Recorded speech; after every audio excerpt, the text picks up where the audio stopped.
C'est peut-être le couple Obama-Clinton qui n'a pas marché. Il y a peut-être un problème là aussi. Je crois qu'il y a là le problème car au lieu peut-être d'insister que ceci serait un autre terme de Clinton, c'est-à-dire au souvenir de Bill Clinton, elle voulait plutôt insister que ce soit le troisième terme d'Obama.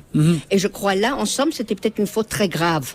Parce qu'en somme, malgré le fait qu'il soit, oui, populaire, mais il y a aussi énormément de sentiments contre Obama.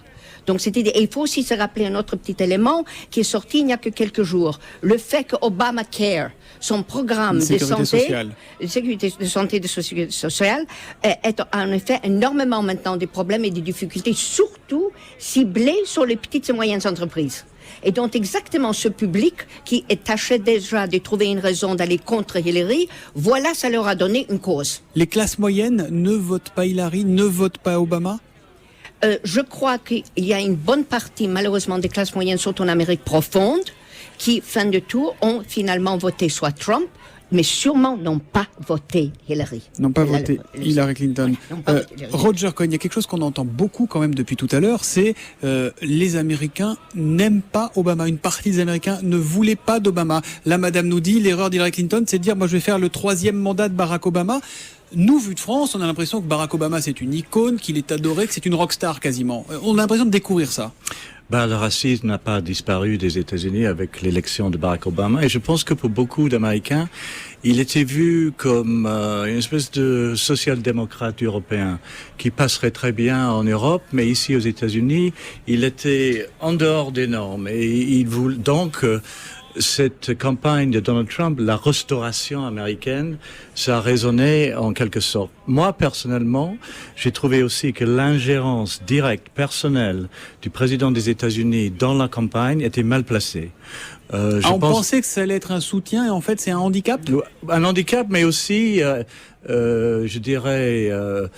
point de vue d'éthique, je trouvais pas que c'était exagéré et à la fin inacceptable. Et il faut avouer Thomas que vraiment de la part des élites libérales aux États-Unis et dans des villes comme New York, il y a eu une arrogance incroyable, un mépris pour le reste des États-Unis étonnant. Vous parlez aussi pour vous, New York Times, oui, par exemple? Moi, je me souviens, je sais pas, c'était le 9e dîner où j'entendais des New-Yorkais cherchant des insultes plus efficaces, disons, contre Donald Trump. C'était une espèce de echo chamber, chambre d'écho. Et moi, je me suis dit, non, moi, je m'en vais de New York. Je suis allé en Kentucky pendant une semaine parce que quand même, Donald Trump, il y avait des dizaines, et maintenant on voit qu'il va gagner, mais l'élite libérale n'a jamais pris Donald Trump vraiment au sérieux. Et je parle aussi de... Moi, j'ai essayé de le prendre au sérieux, mais il n'y a pas de doute que les médias...